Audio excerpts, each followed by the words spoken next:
agenda item is public comments. No public comments. We'll move to the consent agenda.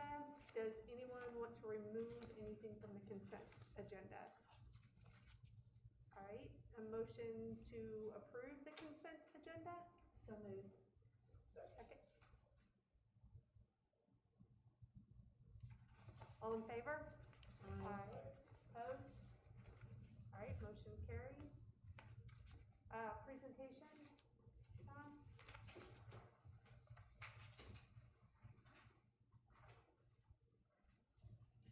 Do you want to adopt the schedule? Adopt the schedule. That was on the consent. Oh, sorry. That's okay. Yeah, I wasn't sure if we're gonna have a meeting in December, so I went ahead and put the 2021 schedule for this meeting. So good evening.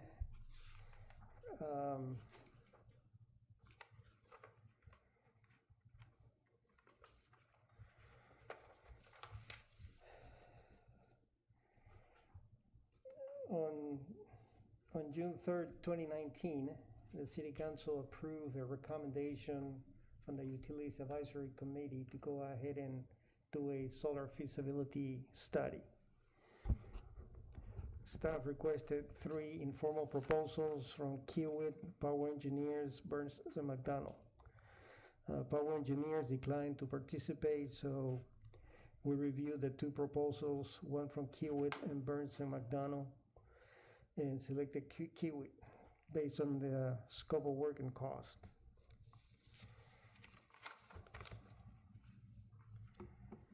Study assumptions and technology.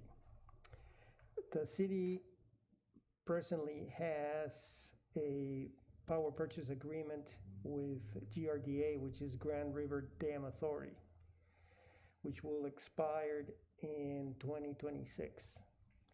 Right now, they give us 9 megawatts during the summer peak and 5 megawatts during the winter.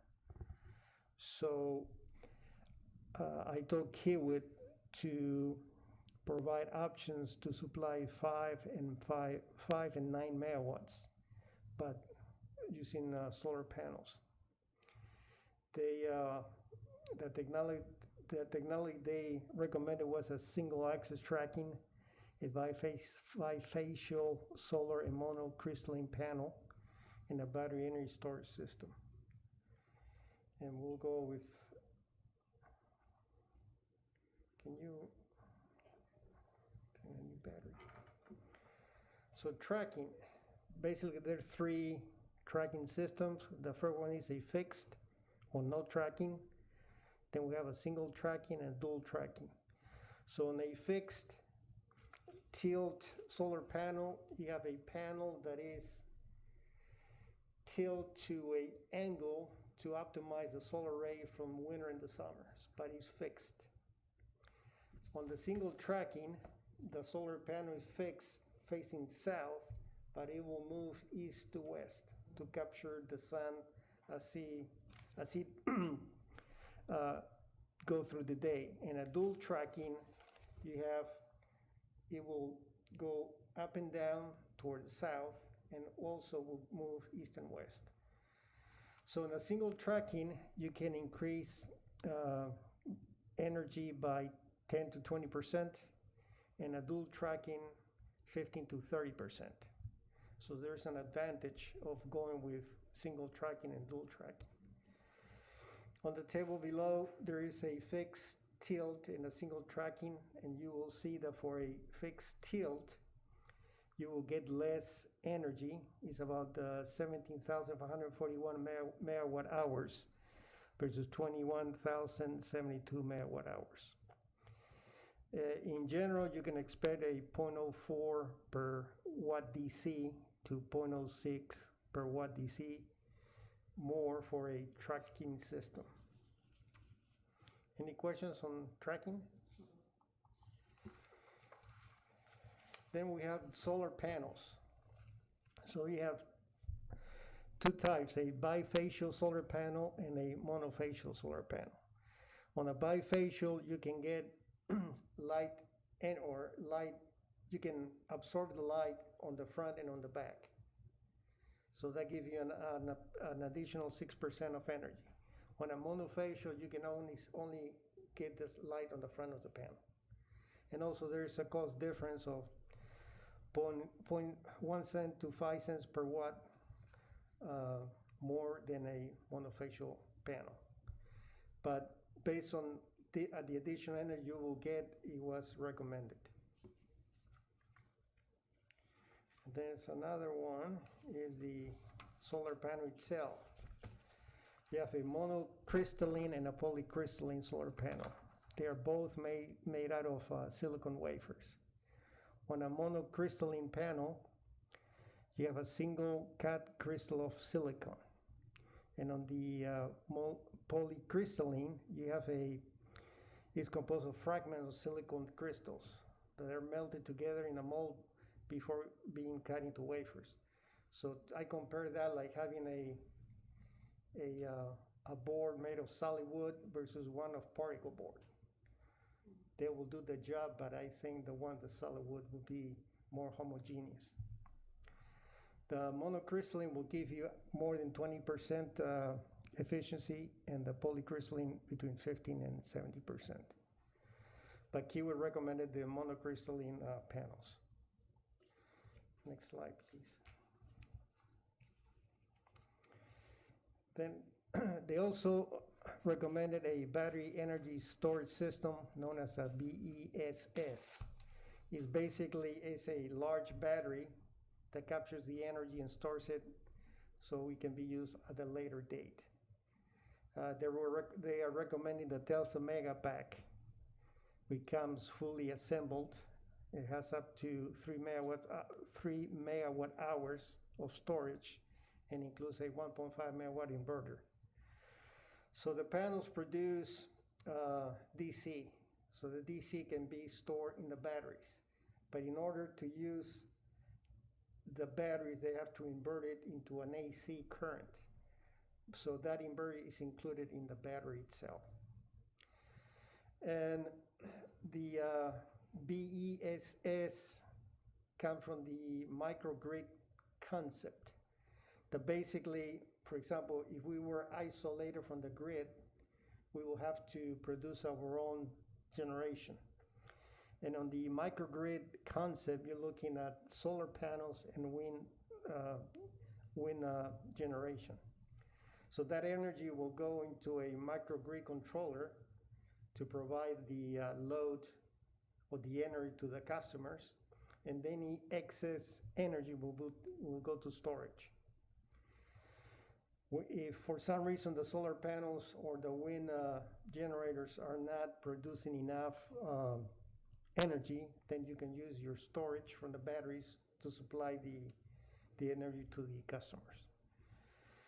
So it's kind of isolated, and in some cases there's a connection to the grid in case there's a major outage or malfunction. So that's a microgrid concept. I think we're a little far from implementing that type of system in Gardner. Next slide, please. So the basic design was using the assumptions of having a 9 megawatt or a 5 megawatt photovoltaic generation. And we have, Kiwi provide us 5 options. The 5 megawatt solar photovoltaic with a 4 megawatt BESS. Then a standalone photovoltaic 9 megawatts. Then a 9 megawatt standalone BESS. Then a 5 megawatt standalone photovoltaic. And a 4 megawatt standalone BESS. So all solar photovoltaic system will have a single axis tracker, bifacial, and monocrystalline modules. And the 4 megawatt BES will be a Tesla Mega Pack with lithium-ion technology. So this might be a lot of information, but this is the list of equipment that will be needed for a 4 megawatt and a 4 megawatt battery energy storage system. So they're using 2,600 solar panels, solar DC combiners to combine the different modules. There's 36 each. Then we have the inverter to convert the DC into AC so we can step it up through the transformer. Then you have the batteries, battery DC transformer, switchgear, relays, revenue meters, and so on. Next slide, please. So for the layout, Kiewit performed the necessary preliminary design evaluations. And they use Google Earth and preliminary free weather data to come up with the actual layout of the solar panels. They originally proposed a single axis tracker system with 5 megawatt of solar photovoltaic and 4 megawatt BSSS. But we asked them, so what's the difference between a single axis tracker and a fixed tilt? So they did the analysis using the PVST, which is a software, and they said with a fixed tilt system, you generate the same amount of energy. In order to generate the same amount of energy, you will be, excuse me, in order to generate the same amount of energy compared to a single axis tracker system, you will require more solar panels. And that will require you need more surface area or real estate. And you will see the cost and the difference that makes more sense going with the 4 megawatt single axis tracker. So there are 3 layouts they presented. May go to the next slide, please. This one is the 5 megawatt single axis tracker system. This is located north of Grand Street and is east of Substation 2. We eliminated this side because there is a floodplain on the east side of that property. Can we go to the next one? Then we use another location which is very close to Substation 3, which is on north of 167 and Waverly Road. So that's the layout for the 9 megawatt single tracking system.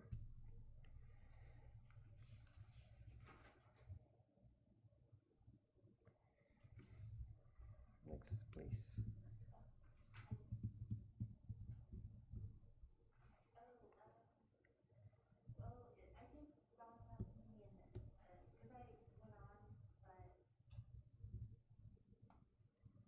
That's a fixed tilt.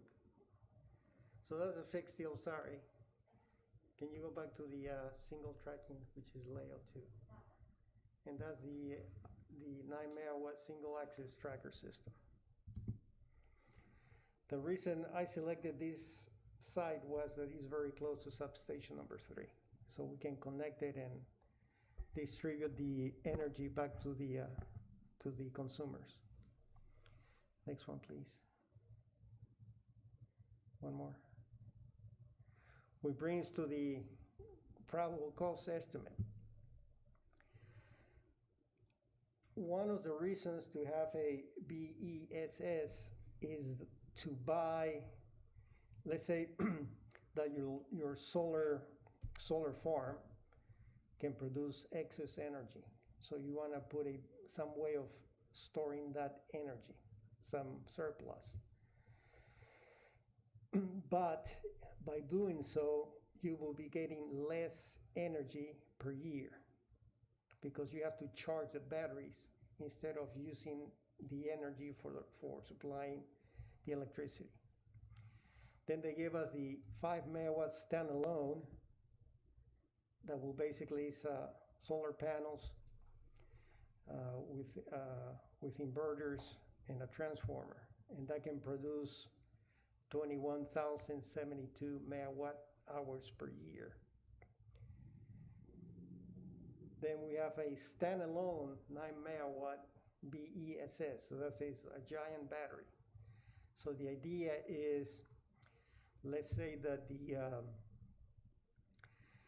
energy cost is pretty low during the morning. So the idea is to charge the batteries during the morning when the cost is fairly low, and discharge it during peak hours where the energy, if we buy it, will be more expensive. The problem is that you have to buy the energy to charge the batteries. And at this point, we have enough capacity that we don't need a battery really. Then we have the 9 megawatt fixed tilt photovoltaic that can produce 17,541 megawatt hours. Then we have the 5 megawatt standalone PV, and that's about 11,777. And then a standalone 4 megawatt BESS, same concept as the 9. That after I talked with them yesterday, and I told them that although it was good to know the cost, I didn't see a immediate need or in the near future to have a BESS for the city of Gardner. So there is a LCOE, which is a levelized cost of energy that is used to describe the cost of power produced by solar over a period of time. So I use 25 years, which is the life expectancy of the system. So if you look at the first option, you have a 34.46 per kilowatt hour. Then the 9 megawatt standalone is 24.68. The 9 megawatt standalone BESS is about 45.15.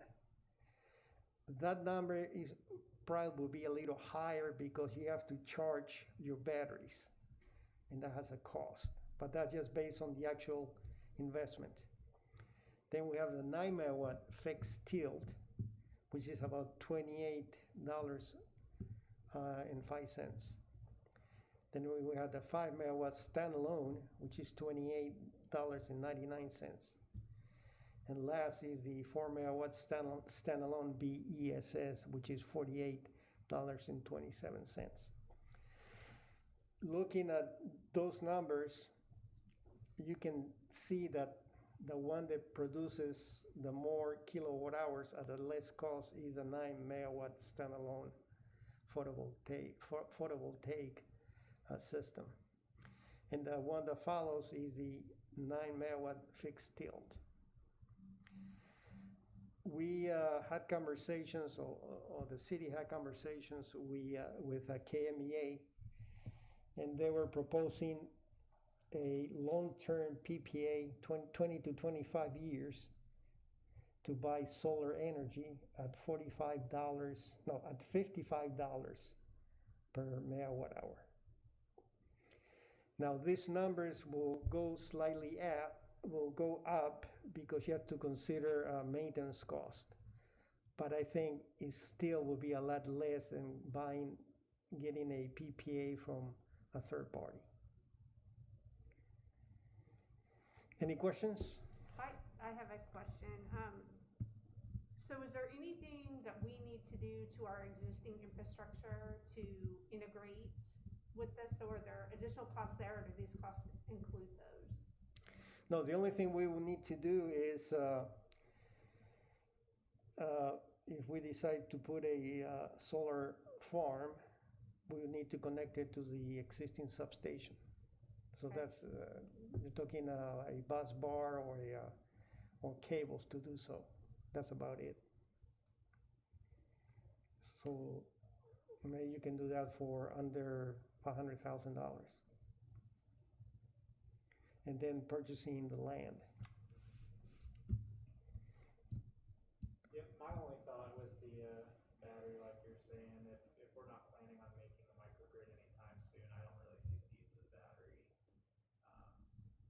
I think you have a lot better benefit just with the solar, since we're not trying to shave peak or anything like that. It sounds like we have enough capacity, so, Yeah, that's true.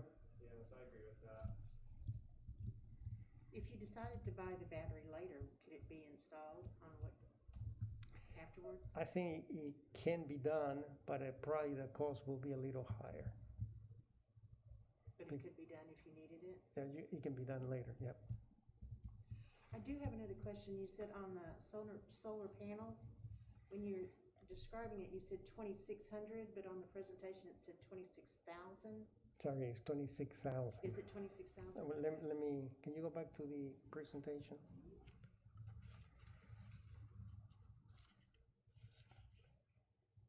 26,000. I didn't know if that was a typo, if it was actually 2,600. There's 26,000. Okay.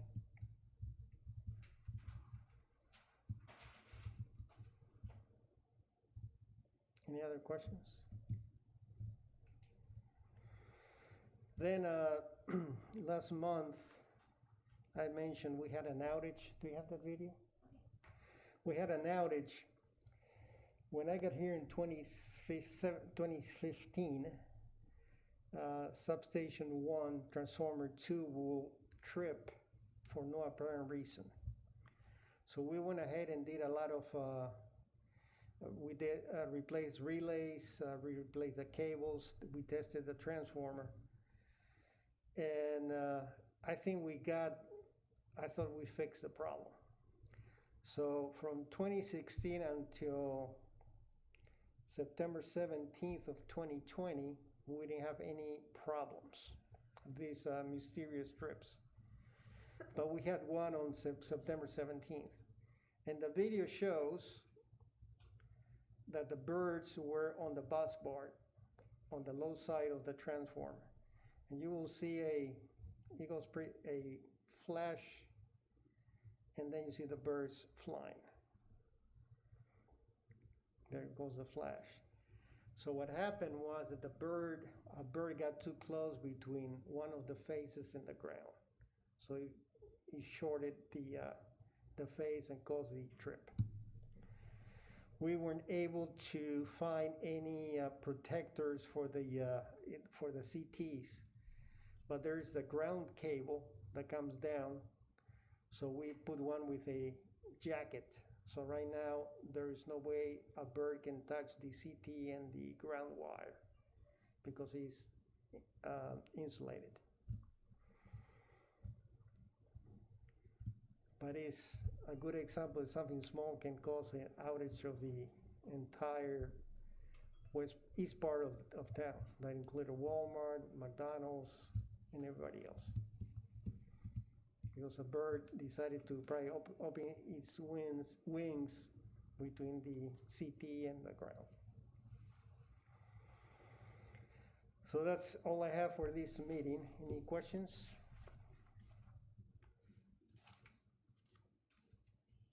What's the next step? On the solar?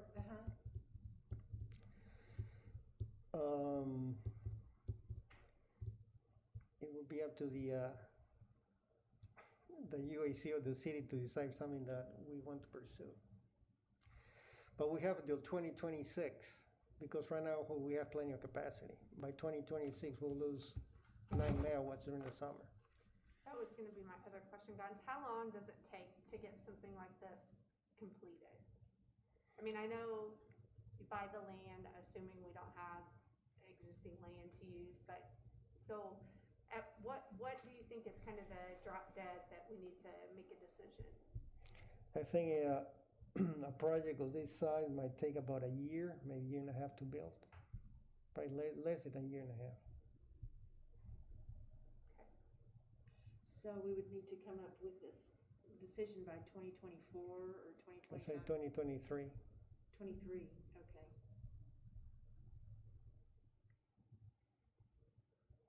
Now the cost of dollars, can you go back to the table?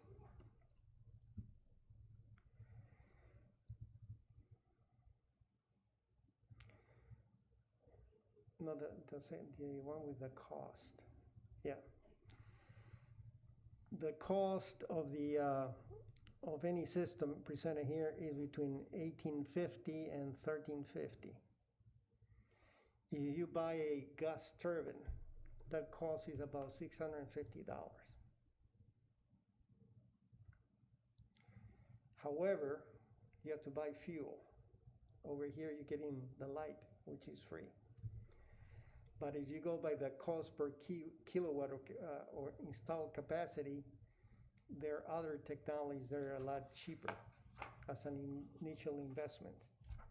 But then you have the maintenance, you have to buy the fuel, and that may drive the cost close to the solar, the LCOE presented. And how much, we already have some generation, right? We have right now 2 gas turbines with a capacity of 27 megawatts.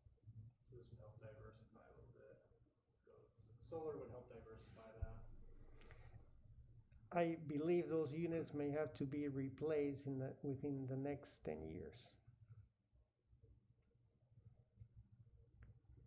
We don't run them because they're very expensive to run. It's about $78 per kilowatt hour. Sorry, yep, per megawatt hour. So they should be megawatt hours, not kilowatt hours. Do we expect, or I don't know if you discussed this, but you know, right now solar is really getting popular, and so I expect from a cost perspective, people say it's pretty expensive initially. Do we expect these costs to go up or down over the next couple of years? I mean, I guess, is there any benefit in us making a decision sooner rather than later to save money? I think based on technology and what I've followed through the reading magazines and the web, the price is falling every year. Mm-hmm. So I think in the future it might be cheaper buying the solar panels. Also maybe the batteries. The BESS concept appeared about maybe 5 to 10 years ago, so it's fairly new. Solar panels have been around for maybe over 40, 50 years. Okay. And also the efficiency of the panels has improved over the years. When I was in college, there were like anywhere between 12 and 40%. Now it's about 26% efficient. So you're getting more energy for the same amount of surface.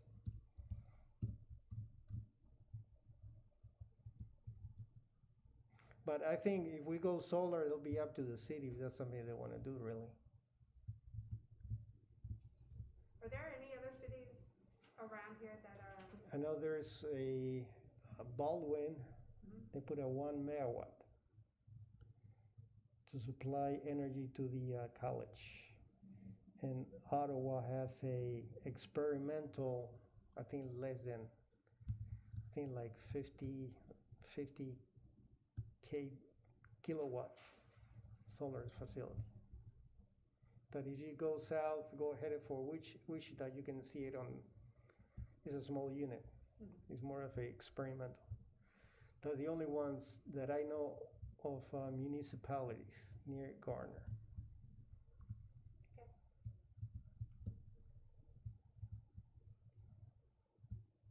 Any other questions? Anything else, guys? No, that's all I have for tonight. All right.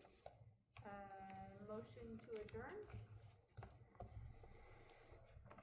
Yes. All right. Second? I'll second. All right. All in favor? Aye. Opposed? All right, meeting adjourned. Thank you.